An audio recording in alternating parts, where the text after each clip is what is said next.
Hello students, welcome back. In the last lecture, we were discussing about how to write electronic configuration. आज हम बात करने वाले हैं elements showing exceptional electronic configuration. Exceptional electronic configuration किसको बोला जाएगा? वो elements जिनका electronic configuration जो हम expect कर रहे थे उससे different देखने को मिलता है. That is called exceptional electronic configuration. तो बच्चों लास्ट लेक्चर में मैंने आपको ये समझाया था कि S ब्लॉक और P ब्लॉक ये जो दो ब्लॉक्स होते हैं पीरियोडिक टेबल में, इनमें आपको ऐसा कोई भी एलिमेंट देखने को नहीं मिलता जिसके अंदर एक्सेप्शनल इलेक्ट्रॉनिक कॉन्फ़िगरेशन हो. All the elements of S block and P block they show normal electronic configuration as expected by us. सबसे ज्यादा एक्सेप्शन जो है वो हमें D एंड F ब्लॉक के अंदर देखने को मिलते हैं. D and F block elements they show most exception in electronic configuration. तो यहां पर हम डिस्कस करने वाले हैं आज ऐसे कौन कौन से एलिमेंट्स हैं जिनका इलेक्ट्रॉनिक कॉन्फ़िगरेशन एक्सेप्शनल देखने को मिलता है. स्पेशली आज हम डिस्कस करेंगे D ब्लॉक.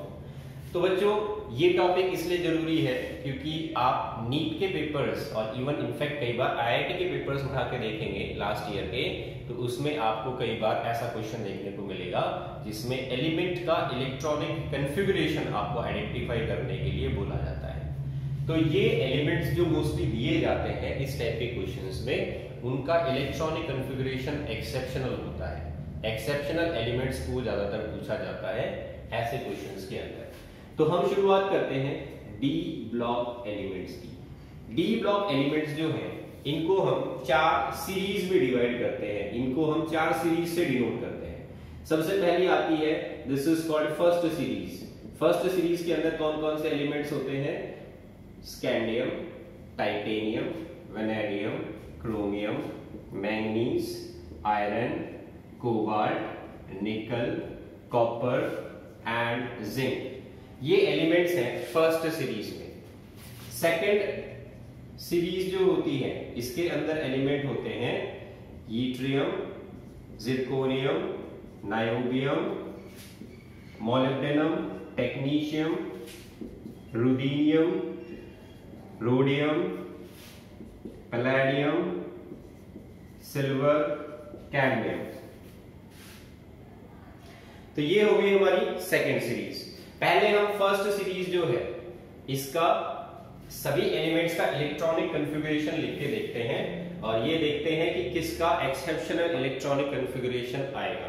तो देखो बच्चों, मैंने आपको लास्ट लेक्चर में बताया था क्रोमियम एंड कॉपर, ये दो ऐसे एलिमेंट्स होते हैं फर्स्ट सीरीज में जिनका इलेक्ट्रॉनिक कॉन्फ़िगरेशन जो हम एक्सपेक्ट कर रहे थे वैसा देखने को नहीं मिलता.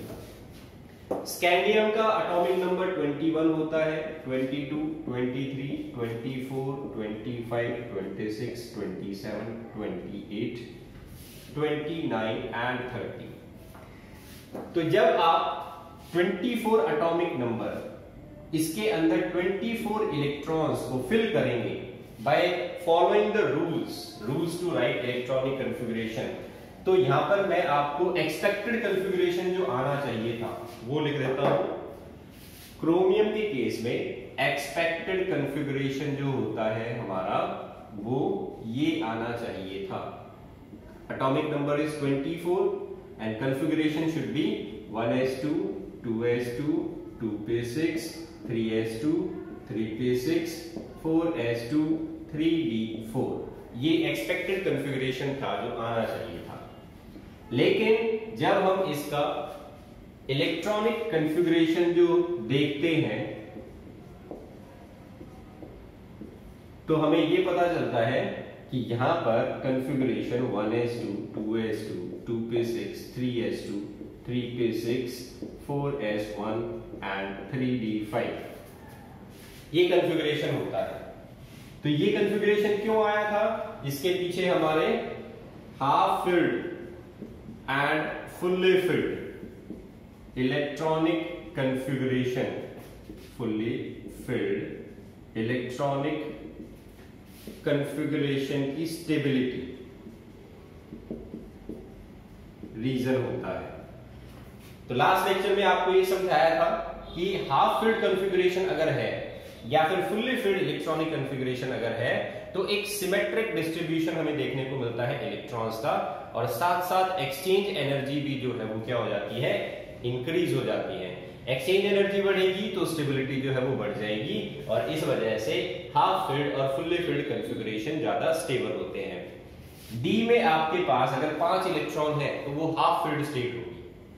हम एक्सपेक्ट कर रहे थे 4 इलेक्ट्रॉन जो है वो आएंगे डी में, लेकिन इस एटम ने क्या किया, अपना एक इलेक्ट्रॉन यहां से यहां भेज के इसको भी हाफ फिल्ड कर लिया, इसको भी हाफ फिल्ड कर लिया। तो इस तरीके से हाफ फिल्ड स्टेट अटेन कर लेता है क्रोमियम, और इसकी स्टेबिलिटी जो है वो बढ़ जाती है इस कॉन्फ़िगरेशन की वजह से।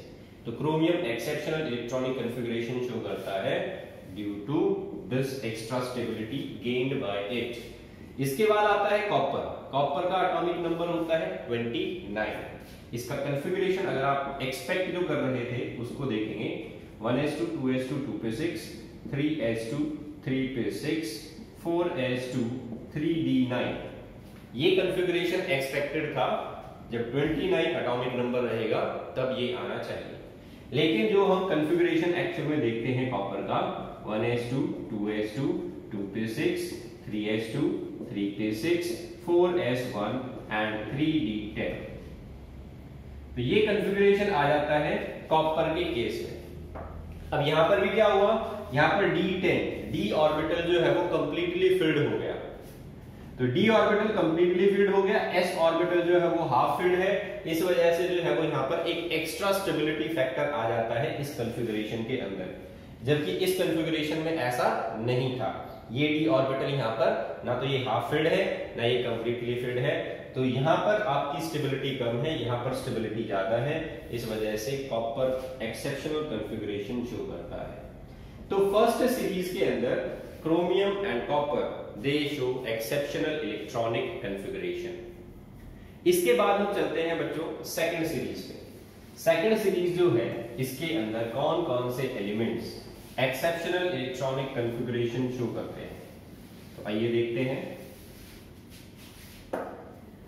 सेकंड सीरीज जो है इसकी स्टार्टिंग एलिमेंट जो होगा सेकंड सीरीज का, yttrium, zirconium, niobium, molybdenum, technetium, ruthenium, rhodium, palladium, silver and cadmium. These are the elements of second series या फिर second transition series। अब देखो बच्चों, ये वो सीरीज है पीरियोडिक टेबल की जिसमें सबसे ज्यादा एक्सेप्शनल इलेक्ट्रॉनिक कॉन्फ़िगरेशन देखने को मिलते हैं। तो मैं आपको इसके इलेक्ट्रॉनिक कॉन्फ़िगरेशन लिखने के लिए पहले हम एटॉमिक नंबर यहां पर मेंशन कर लेते हैं, फिर एक जो है वो हम ट्रिक यहां पर लगाने की कोशिश करेंगे। ईट्रियम एटॉमिक नंबर होता है 39, 40, 41, 42, 43, 44, ये आएगा 45, 46, 47 एंड 48। तो ये एटॉमिक नंबर होते हैं इन एलिमेंट्स के अप टू कैडमियम। अब यहां पर देखिए, ईट्रियम का 39 है, हमारे पास एक नोबल गैस होती है, हीलियम का एटॉमिक नंबर होता है 2, नियॉन का होता है 8, आर्गन का होता है 18, सॉरी ये 10 आएगा, आर्गन, क्रिप्टन का होगा 36। तो क्रिप्टन का एटॉमिक नंबर ईट्रियम के पास आ रहा है, तो मैं इसके कॉन्फ़िगरेशन को लिख सकता हूं Kr। Kr जो है वो हमारा फिल किया जाएगा 4p6 पे, इसके बाद में आएगा 5s2 4d1। तो ये कॉन्फ़िगरेशन हो गया ईट्रियम का। तो 36 तक 4p6 लास्ट भरा जाता है, यहां पर 4p6 के बाद 5s2 आता है, फिर 4d1 सीरीज स्टार्ट हो जाएगी। अब देखो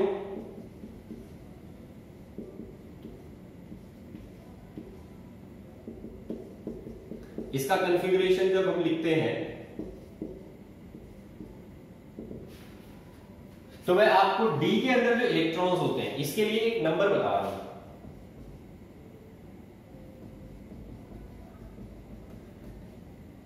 इसको आप मोबाइल नंबर की तरह याद रख सकते हो, 124 55 78 10 10 10। तो 1 2 4, इसके बाद में नेक्स्ट जो आएगा 5s को आप छोड़ दीजिए, इसको हम बाद में भरेंगे, पहले 4d के अंदर इलेक्ट्रॉन जो है वो भर दीजिए। तो देखो 36 प्लस 5 41, 41 प्लस 1, तो यहां पर 1 आएगा। ऐसे ही क्रिप्टॉन, इसके अंदर 4d5, 5 दो बार रिपीट होगा इस कॉन्फ़िगरेशन में, तो यहां पर भी 5 आया, तो अब क्या करना पड़ेगा 5s2, 36 प्लस 5 41 प्लस 2 43। ऐसे ही इसको जो है वो भी आप देख लीजिए, 6 जो है वो इस कॉन्फ़िगरेशन में नंबर नहीं आ रहा, तो यहां पर 7 आएगा। जब ये 7 आएगा तो ये क्या हो जाएगा 5s1, तो 44 था, 36 प्लस 7 43 प्लस 1 44। तो इस तरीके से बीच में एक बार 2 आता है, फिर से 1 हो जाता है 5s1। इसका देखिए ये भी लिखा जाएगा क्रिप्टन। यहां पर नेक्स्ट नंबर 8 आ गया, तो 5s को बाद में लिखेंगे 4d8, 36 8 44 प्लस 1 45, ये 1 आएगा। क्रिप्टन 5s को बाद में लिखेंगे 4d10। अब ये अगर 10 आ गया तो यहां पर जो है 36 प्लस 10 46, तो मतलब s के अंदर 0 इलेक्ट्रॉन रहेगा। यहां पर 4d10, यहां पर भी 10 आ गया, 36 प्लस 10 46 और 5s1 आएगा यहां पर। इसके बाद देखो क्रिप्टन, ये जो है 4d10 रहेगा, इसके अंदर भी, इसके अंदर 4d10 रहेगा, तो ये हो जाएगा 5s2। तो इस तरीके से जो है आप इस सीरीज के एलिमेंट्स के कॉन्फ़िगरेशन को याद रख सकते हैं। तो हम जो एक्सपेक्ट कर रहे थे, यहां पर हमारा एक्सपेक्टेड ये था कि 4d3 आएगा और 5s2 रहेगा, लेकिन यहां पर कॉन्फ़िगरेशन क्या हो गया, एक्सपेक्टेड से डिफरेंट हो गया। इस केस में देखो आपने एक्सपेक्ट क्या किया था, यहां पर 5s2 रहेगा और यहां पर 4d4 आएगा, लेकिन ये भी नॉर्मल से डिफरेंट आ रहा है। ये एलिमेंट हमारा जो हमने एक्सपेक्ट किया था सेम वैसा ही कॉन्फ़िगरेशन है इसका 43 का, तो इसको मैं बॉक्स में नहीं लिख रहा, ये दोनों एक्सेप्शन शो कर रहे हैं, इसका नॉर्मल कॉन्फ़िगरेशन है। यहां पर देखिए रुबिडियम का हमने एक्सपेक्ट किया था 5s2 4d6, लेकिन यहां पर क्या आ रहा है, डिफरेंट आ रहा है, तो ये एक्सेप्शनल हो गया। इसके केस में देखिए रोडियम जो है वो हम एक्सपेक्ट क्या कर रहे थे, यहां पर क्या आएगा 5s2 4d7। अगर आप नॉर्मल देखेंगे कॉन्फ़िगरेशन लिख के तो 5s2 4d7 आना चाहिए, लेकिन ये नॉर्मल से डिफरेंट आ रहा है। यहां पर हम एक्सपेक्ट कर रहे थे 5s2 4d8 आएगा, लेकिन ये भी एक्सेप्शनल कॉन्फ़िगरेशन शो कर रहा है। सिल्वर जो है इसके केस में देखिए हम एक्सपेक्ट करते हैं 5s2 4d9 आएगा, लेकिन ये भी डिफरेंट शो कर रहा है। तो इस सीरीज के अंदर, सेकंड सीरीज के अंदर niobium, molybdenum, ruthenium, rhodium, palladium and silver, इतने एलिमेंट्स हैं जिनका एक्सेप्शनल इलेक्ट्रॉनिक कॉन्फ़िगरेशन देखने को मिलता है। तो सबसे ज्यादा एक्सेप्शनल कॉन्फ़िगरेशन वाले एलिमेंट्स इसी सीरीज के अंदर होते हैं बच्चों। तो इसको आप ढंग से प्रैक्टिस कर लेना। तो इसीलिए मैंने ये नंबर जो है वो आपको लिखवाया है। ये नंबर एक्चुअल में वो कॉन्फ़िगरेशन है जो यहाँ पर डी के ऊपर लिखा जाता है। तो आप इस नंबर को याद कर लो, 12455, जैसे मोबाइल नंबर याद कर सकते हैं ऐसे ही इसको याद कर सकते हैं हम, 78101010। तो ये नंबर आपको याद रखना है to write the electronic configuration of second transition series या second series of d block elements. इसके बाद में हम आते हैं थर्ड सीरीज पे। थर्ड सीरीज स्टार्ट होती है लैंथेनम से।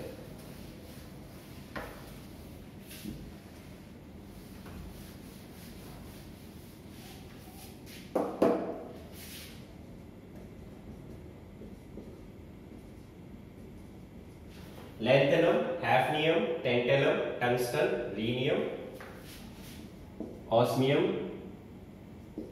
इरिडियम, प्लैटिनम, गोल्ड, मरकरी, ये एलिमेंट होते हैं थर्ड सीरीज में। This is the third series of d block elements. अब देखो बच्चों, लैंथेनम जो हमारा एलिमेंट है इसका एटॉमिक नंबर होता है 57। 57 के बाद आप 14 इलेक्ट्रॉन्स जो है वो जंप कर जाइए, तो हाइफनियम का एटॉमिक नंबर जो आएगा दैट इज 72। 57 के बाद डायरेक्ट एटॉमिक नंबर जो है वो 72 है, क्योंकि यहां पर बीच में F ब्लॉक शुरू हो जाता है। हमारा F ब्लॉक जो है वो बीच में लाई करता है, तो हम 14 ऐड कर देते हैं इसमें। 14 एटॉमिक नंबर जो है वो बीच में नहीं आएंगे, उसके बाद में अगला एलिमेंट आता है 72 पे। तो ये 72 है, इसके बाद आपकी सीरीज चलती रहेगी 73, 74, 75, 76, 77, 78, 79 और 80। तो मरकरी जो है वो हमारा लास्ट एलिमेंट है इस सीरीज के अंदर, और इसका एटॉमिक नंबर होता है 80। अब देखो बच्चों, यहाँ पर आपको जो है कॉन्फ़िगरेशन किस तरीके से लिखने हैं, या किस तरीके से जो है वो ट्रिक है इसकी लिखने की। तो यहां पर हमारे पास कॉन्फ़िगरेशन स्टार्ट होता है लैंथेनम का ज़ेनॉन से। ज़ेनॉन का एटॉमिक नंबर 54 होता है, नोबल गैस होती है, तो हम इसको कंडेंस्ड फॉर्म में लिख सकते हैं इस तरीके से। ज़ेनॉन का एटॉमिक नंबर नोट कर लेना, ज़ेनॉन का एटॉमिक नंबर 54 होता है। तो 54 के बाद में आपको 3 इलेक्ट्रॉन जो है वो फिल करने हैं ज़ेनॉन के केस में। तो इससे आगे जब हम जाएंगे 6s2 5d1, ये सीरीज बनेगी हमारी। अब देखो यहां पर 54 प्लस 2 56 57। सीरीज में स्टार्टिंग में आपको कोई एक्सेप्शन देखने को नहीं मिलता। सीरीज नॉर्मली जो एक्सपेक्ट कर रहे थे उसी के अकॉर्डिंग चलती है।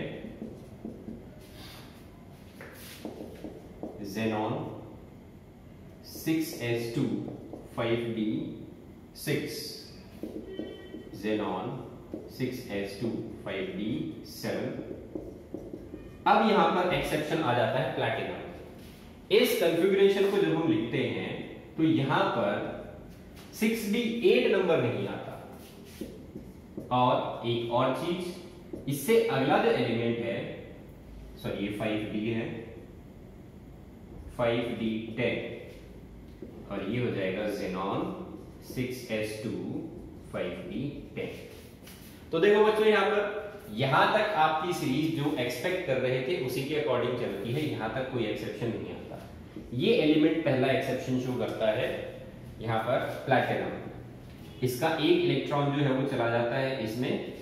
तो यहां पर एक्सेप्शन ये क्यों अराइज होता है, इसके लिए हमारा हाफ फिल्ड वाला कंसेप्ट जो है वो अप्लाई नहीं हो सकता यहां पर, बिकॉज डी सबशेल हमारा यहां पर हाफ फिल्ड भी नहीं है और फुल्ली फिल्ड भी नहीं है। तो इसके लिए हमारे पास कोई रीजन नहीं है कि प्लैटिनम का कॉन्फ़िगरेशन ऐसा क्यों हुआ। गोल्ड जो है यहां पर हम एक्सपेक्ट कर रहे थे 6s2 5d9 आएगा, लेकिन कॉन्फ़िगरेशन जो होता है वो 6s1 5d10 होता है। तो ये फुल्ली फिल्ड हो गया, ये हाफ फिल्ड हो गया, यहाँ पर एक्स्ट्रा स्टेबिलिटी जो है वो मिल गई एलिमेंट को। तो ये कॉन्फ़िगरेशन जस्टिफाई आप कर सकते हो, ये वाला नॉर्मल एज एक्सपेक्टेड था।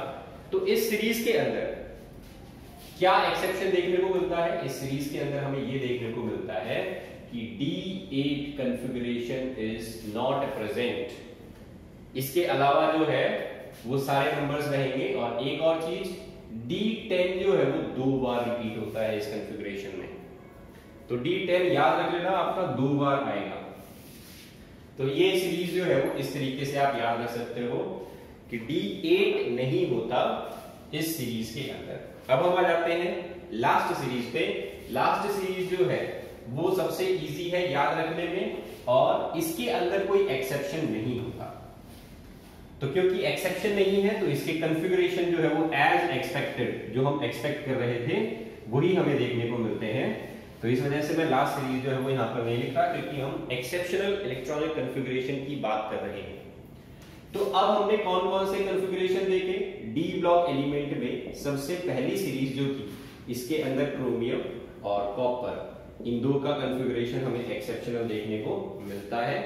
क्रोमियम का कॉन्फ़िगरेशन जो है वो कैसे लिख सकते हैं हम, आर्गन एटॉमिक नंबर इसका 24 होता है, तो आर्गन लिख सकते हैं और इसके बाद में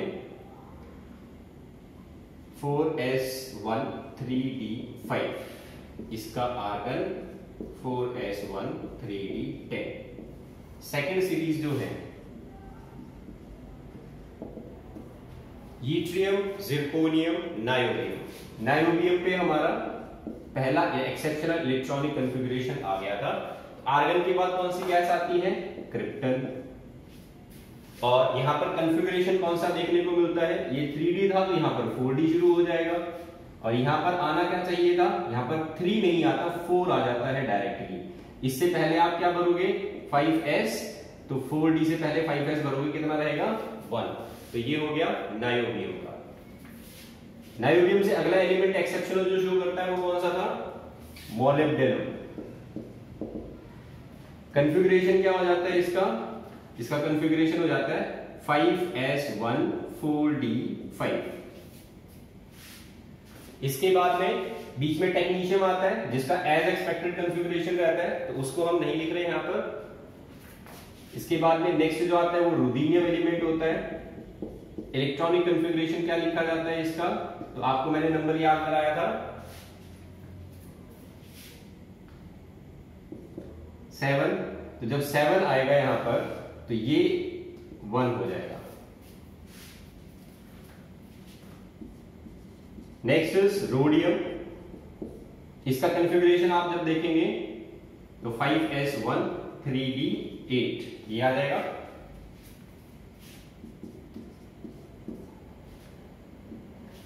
नेक्स्ट एलिमेंट आ जाता है हमारे पास पैलेडियम। पैलेडियम जो है इसका कॉन्फ़िगरेशन जब आप लिखोगे 5s0 3d10, तो ये हो गया नॉर्मल से different. Next is silver. Configuration क्या हो जाएगा? 5s1 3d10। तो ये सेकेंड सीरीज के एक्सेप्शनल इलेक्ट्रॉनिक कॉन्फ़िगरेशन है। थर्ड सीरीज में हमने जो एक्सेप्शनल इलेक्ट्रॉनिक कॉन्फ़िगरेशन देखे कौन कौन से थे? थर्ड सीरीज की अगर बात की जाए तो थर्ड सीरीज शुरू होती है लैंथेनम से। प्लैटिनम और गोल्ड ये दो एलिमेंट है जो कि एक्सेप्शन शो करते हैं। जेनॉन, नोबल गैस का कॉन्फ़िगरेशन जो है वो पड़ता है इसके पास, प्लैटिनम के पास, तो जेनॉन स्टार्टिंग हो गया। इसके बाद में क्या आएगा? 6s और 5d। तो यहां पर आपने एक्सपेक्ट क्या किया था? एक्सपेक्ट करते हैं d8 आएगा, लेकिन यहां पर आता क्या है? अभी आपको समझाया था ये एक ऐसा एलिमेंट है जिसका कॉन्फ़िगरेशन जो है एक्सेप्शनल होता है, और हम इसको जस्टिफाई जो है वो नहीं कर पाते क्योंकि ना तो ये हाफ फिल्ड है ना ये फुल्ली फिल्ड है। गोल्ड जो है जेनॉन 6s, यहां पर क्या आ जाएगा? 6s1 5d10। तो ये इसका एक्सेप्शनल इलेक्ट्रॉनिक कॉन्फ़िगरेशन रहेगा। तो डी ब्लॉक के अंदर हमारे पास टोटल ये 6 और 2 8 और 2 10 एलिमेंट ऐसे हो गए जो एक्सेप्शनल इलेक्ट्रॉनिक कॉन्फ़िगरेशन शो करते हैं। तो ये हो गया बच्चों हमारे डी ब्लॉक के एक्सेप्शनल इलेक्ट्रॉनिक कॉन्फ़िगरेशन। आप 11th क्लास में डी ब्लॉक के कॉन्फ़िगरेशन जो है एक्सेप्शनल वो याद कर लीजिए। आपको 12th क्लास के अंदर एफ ब्लॉक के एक्सेप्शनल कॉन्फ़िगरेशंस सिखा दिए जाएंगे। तो आई होप आपको ये समझ में आ गया होगा, और जो ट्रिक याद करने की है वो भी नोट कर लो। पहली सीरीज में, फर्स्ट सीरीज में कौन कौन से डी के ऊपर नंबर देखने को नहीं मिलते? तो पहली सीरीज में डी के ऊपर हमें एक तो कौन सा नहीं दिखा? 4 नहीं दिखा, और दूसरा d8 ये नहीं देखने को मिलते। सेकंड सीरीज जो है मैंने आपको बताया कि सबसे ज्यादा एक्सेप्शनल इसी सीरीज में होते हैं। तो यहां पर बजाय जो नंबर नहीं आ रहे वो याद रखने के, उससे ज्यादा बेटर ये है कि आप वो नंबर याद रख लो जो यहां पर आते हैं। तो 124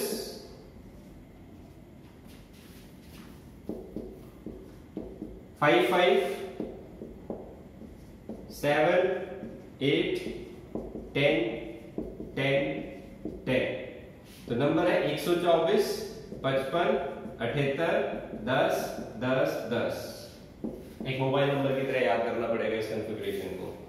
थर्ड सीरीज जो है इसके अंदर कौन सा नंबर देखने को नहीं मिला हमें? d8 नहीं आया, इसके अलावा जो है वो सारे नंबर आए। और D10 जो है वो 2 बार आया। तो ये हो गया शॉर्ट ट्रिक, इनको याद रखने का। ये कॉन्फ़िगरेशन जो है वो आपको याद रखने पड़ेंगे इलेक्ट्रॉनिक कॉन्फ़िगरेशन के अंदर। अब देखो बच्चों, एक छोटा सा टॉपिक और बचा हुआ है। This is about shapes of atomic orbitals. Shape of atomic orbital जो है वो किस तरीके से हम बनाते हैं।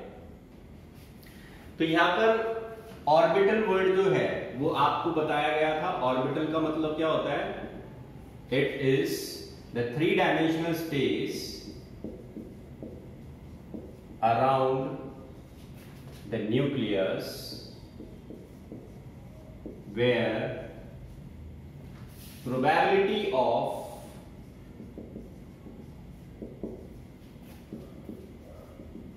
finding the electron is maximum। और probability of finding the electron जो है इसको हम किससे रिप्रेजेंट करते हैं? साई स्क्वायर से। तो साई स्क्वायर जो है ये हमें बताता है probability of finding the electron. तो देखो बच्चों, पहले हम वेव फंक्शन साई जो है इसका वेरिएशन देखते हैं आर के साथ, कि वेव फंक्शन जो है वो डिस्टेंस के साथ किस तरीके से चेंज होता है। मतलब ये न्यूक्लियस है, इस न्यूक्लियस से जैसे जैसे हम दूर जाते जाएंगे तो वेव फंक्शन जो इस इलेक्ट्रॉन जो कि वेव की तरह मूव कर रहा है इसको डिफाइन करता है, ये किस तरीके से चेंज होगा। जो भी इलेक्ट्रॉन है वो हमारा वेव की तरह चलेगा और उस वेव के लिए एक वेव फंक्शन होगा। तो वेव फंक्शन किस तरीके से चेंज होता है, यहां पर वेव फंक्शन क्या रहेगा, यहां पर वेव फंक्शन जो है वो क्या रहेगा, ये हम एक ग्राफ से स्टडी करते हैं। तो हमने ये देखा, जब हम साई वर्सेस आर जो है इसका ग्राफ बनाते हैं तो अलग अलग हमारे पास जो सबशेल होते हैं या फिर कह लो कि जो अलग अलग ऑर्बिटल होते हैं, साई फॉर डिफरेंट ऑर्बिटल्स, इसका जब हम ग्राफ प्लॉट करते हैं तो कुछ इस तरीके के ग्राफ हमें मिलते हैं।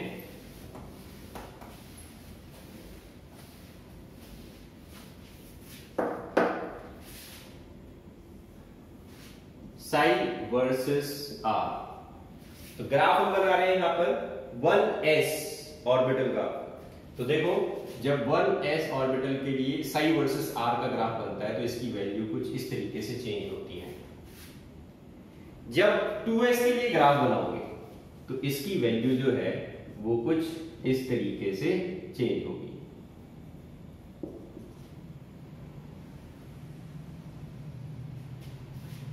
ग्राफ में जो ये लाइन है ये हमारी ओरिजिन से पास होती है, इससे ऊपर सभी पॉजिटिव वैल्यूज होती हैं और इससे नीचे सभी नेगेटिव वैल्यूज होती हैं।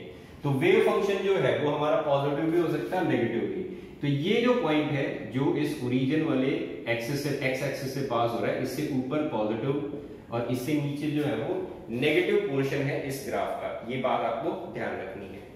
अब देखो, ये था wave function psi versus r का ग्राफ। अब अगर हम इसका स्क्वायर कर दें, वेव फंक्शन का अगर स्क्वायर कर दें तो ये बन जाता है साई स्क्वायर। और साई स्क्वायर वर्सेस आर का जब आप ग्राफ देखते हो तो 1s ऑर्बिटल का ग्राफ तो वैसा ही रहता है, थोड़ा सा इसकी स्टीपनेस बढ़ जाती है और भी ज्यादा स्टीप हो जाता है ग्राफ। लेकिन जब इस ग्राफ को आप देखोगे तो ये ग्राफ जो है वो चेंज हो जाएगा। नेगेटिव वैल्यूज का स्क्वायर करते हैं बच्चों तो वो क्या हो जाती है, पॉजिटिव हो जाती है। तो ये ग्राफ कुछ इस तरीके से चेंज हो जाता है। इसको इस एक्सिस पे थोड़ा सा ऊपर रखना। तो इस तरीके से ग्राफ मिलता है साई स्क्वायर वर्सेस आर का। और अभी आपको मैंने बताया था साई स्क्वायर जो है वो क्या होता है, it is the probability of finding the electron. अब अगर इस ग्राफ को आप ध्यान से देखोगे तो जैसे जैसे डिस्टेंस बढ़ रहा है साई स्क्वायर जो है वो पहले डिक्रीज होता है, एक पॉइंट पे आके इसकी मिनिमम वैल्यू हो जाती है, फिर से इंक्रीज हो जाता है और फिर से डिक्रीज होने लग जाता है। तो इस तरीके का ग्राफ जो है वो हमें देखने को मिलता है। तो बच्चों, ये जो पॉइंट है इसको बोला जाता है दिस इज अ नोड। तो नोड का मतलब क्या होता है, नोड इज द प्लेस या it is the space where psi square it becomes almost equal to 0, मतलब probability of finding the electron it becomes almost equal to 0 as we move away from the nucleus, where probability of finding the electron is 0। तो ये node जो है ये आपको orbital to orbital very करती हुई दिखेगी। तो 1s ऑर्बिटल जो है इसका ग्राफ जो हमने अभी बनाया था इसमें इस तरीके का कोई भी रीजन नहीं आया, ग्राफ जो है वो कॉन्स्टेंटली डिक्रीज होता रहता है और एक मिनिमम वैल्यू आके रुक जाती है। तो यहां पर ऐसा कोई रीजन हमें दिखाई नहीं दे रहा बीच में कि यहां पर आपको 0 प्रोबेबिलिटी देखने को मिल रही हो। तो आप 1s ऑर्बिटल के केस में नंबर ऑफ नोड्स अगर पूछता है तो आप 0 लिखेंगे। तो एक तो ये ग्राफ जो है हर एक ऑर्बिटल के लिए ग्राफ बनाया जाए और ग्राफ बनाने के बाद ये देखा जाए कि किस ऑर्बिटल के अंदर कितने नोड्स आ रहे हैं, क्योंकि इस टॉपिक से क्वेश्चन जो है वो पूछा जाता है। या फिर हमारे पास कोई ऐसा मेथड हो कि हम बिना ग्राफ ड्रॉ किए और हम प्रिडिक्ट कर दें कि किस ऑर्बिटल के अंदर कितनी नोड्स प्रेजेंट होंगी। तो देखो बच्चों, हर एक ऑर्बिटल के लिए हमारे पास ऑर्बिटल्स बहुत सारे होते हैं। 1s है, 2s हो गया, 2p हो गया, 3s हो गया, 3p हो गया, 3d हो गया। सभी के लिए ग्राफ बनाना और फिर नंबर ऑफ नोड्स जो है वो बताना, ये एक टिपिकल टास्क हो जाता है। तो हमारे पास फॉर्मूला है to calculate number of nodes. तो सबसे पहले तो हम नोड्स जो है इनको अभी बताया पहले, it is the space around the nucleus, space around nucleus where probability of finding the electron is 0। Nodes बच्चों दो तरह की होती है, एक होती है रेडियल नोड और दूसरी होती है एंगुलर नोड। रेडियल नोड किसको बोला जाता है? तो मैं आपको एक डायग्राम बना के दिखा रहा हूं। यहां पर ये डायग्राम है जब आप किसी ऐसे एटम को स्टडी करते हो जिसके अंदर 2s ऑर्बिटल के अंदर भी इलेक्ट्रॉन्स होते हैं। तो फॉर एग्जांपल बेरिलियम या फिर लिथियम। तो जब आप लिथियम के एटम का इलेक्ट्रॉनिक डिस्ट्रीब्यूशन डायग्राम देखेंगे तो आपको कुछ ऐसा डायग्राम मिलेगा।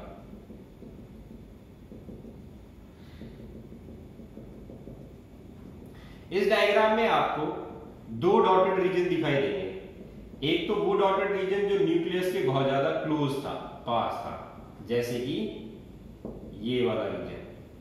तो ये रीजन जो आपको दिखाई दे रहा है, this is actually due to 1s orbital electron. 1s के जो इलेक्ट्रॉन्स थे वो यहां पर थे। फिर बीच में ये रीजन आया जहां पर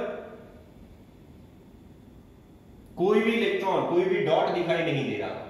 this is called a node. ये हमारी नोड है, यहां कोई भी इलेक्ट्रॉन प्रेजेंट नहीं है। तो it is the space around the nucleus where probability of finding the electron is 0। और ये जो आपको सेकंड रिंग दिखाई दे रहा है, ये दिखाई दे रहा है due to 2s electrons. 2s orbital जो है उसके अंदर जो इलेक्ट्रॉन्स है, ये वो इलेक्ट्रॉन्स डॉटेड रीजन शो कर रहे हैं। तो 1s और 2s ऑर्बिटल के अंदर जो इलेक्ट्रॉन्स है, इनके बीच में जो एक रीजन आ जाता है जहां पर कोई भी इलेक्ट्रॉन प्रेजेंट नहीं होता, that is called a node. अब कोई अगर मान लो ऐसा एलिमेंट है जिसमें 3s में इलेक्ट्रॉन चला जाए, जैसे कि सोडियम, तो सोडियम के एटम के अंदर आपको तीसरा रिंग भी दिखाई देगा इस तरीके से।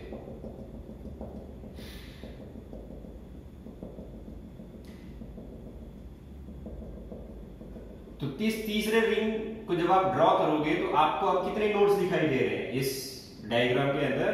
तो इस डायग्राम के अंदर हो गए दो नोड्स। कौन कौन से नोड्स हो गए? एक जो 1s और 2s के बीच में है और दूसरा जो 2s और 3s के बीच में है।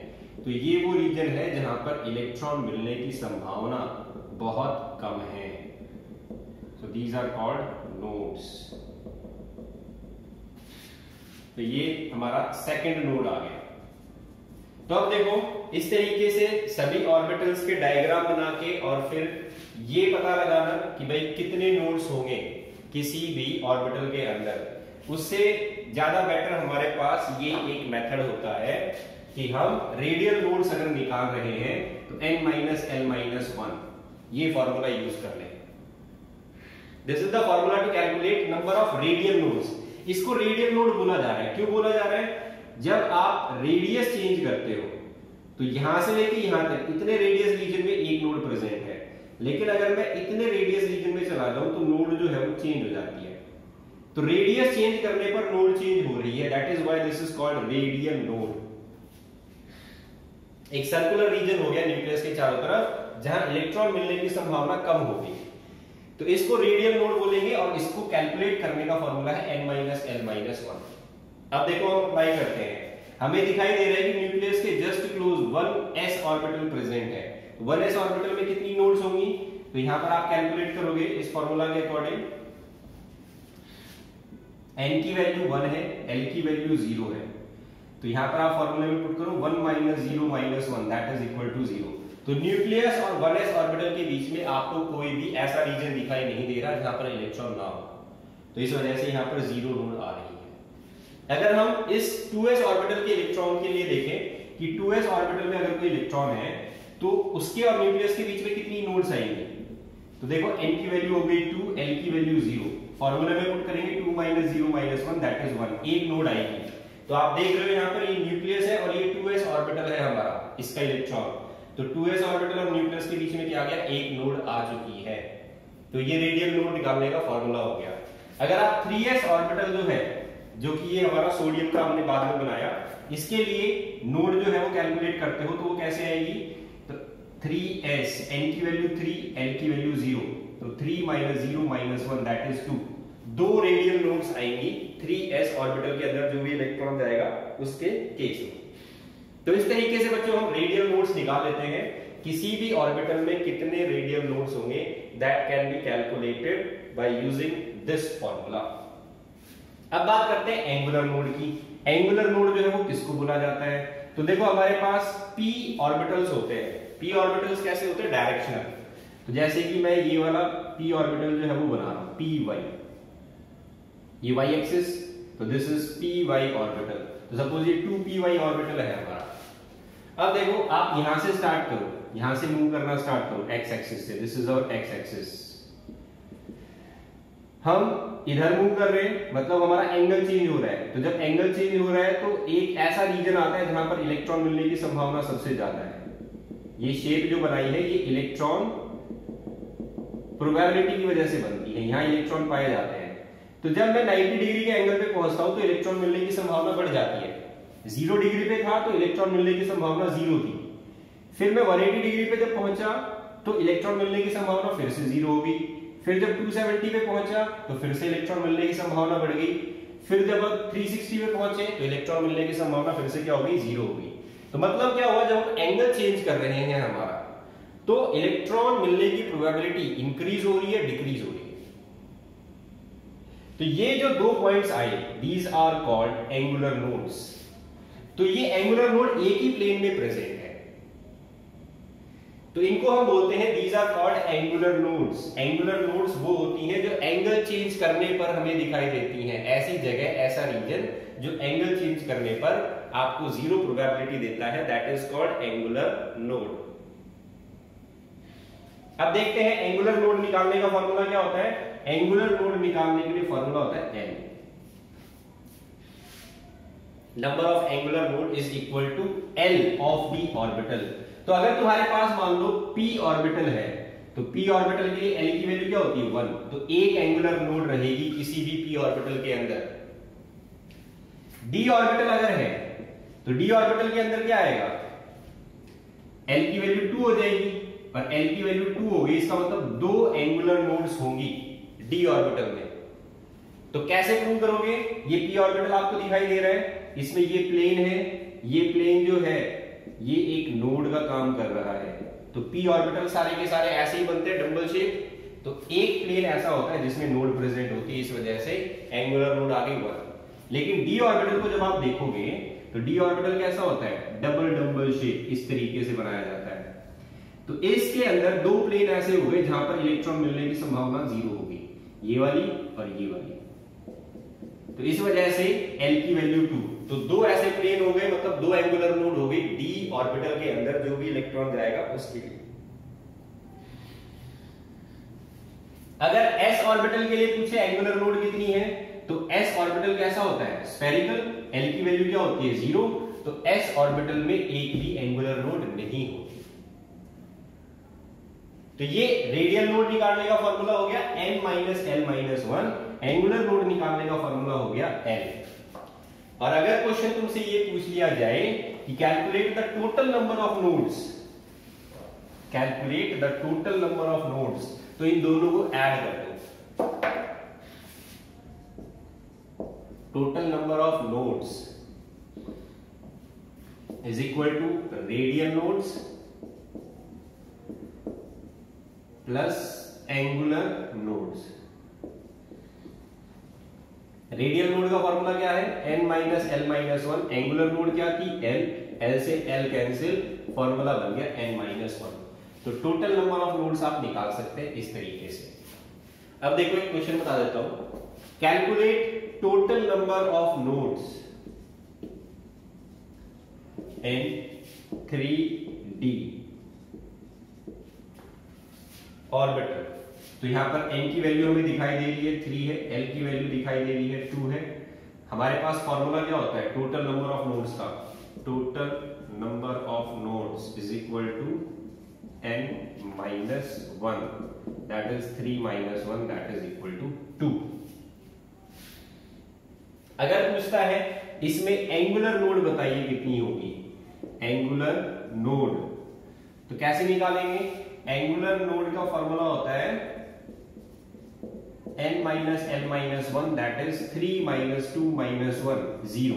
इसमें एक भी रेडियल नोड नहीं है, सॉरी ये फॉर्मूला है रेडियल नोड का, इसमें एक भी रेडियल नोड नहीं आएगी। एंगुलर नोड कितनी आएंगी, एंगुलर नोड आएंगी it is equal to l that is 3D था, d के अंदर l की 2 वैल्यू होती है, तो 2 एंगुलर नोड्स आर प्रेजेंट। तो रेडियल नोड हो गई 0 और एंगुलर नोड हो गई 2, और इन दोनों का सम क्या आ जाता है 2, टोटल नंबर ऑफ नोड्स। तो ऐसे क्वेश्चन जो है वो आपसे पूछ लिए जाते हैं कॉम्पिटिटिव एग्जाम में इस टॉपिक के ऊपर बेस्ड। तो बच्चों ये हमारा चैप्टर कंप्लीट हो गया, आप इसकी एनसीईआरटी की प्रॉब्लम्स जो है वो सॉल्व कर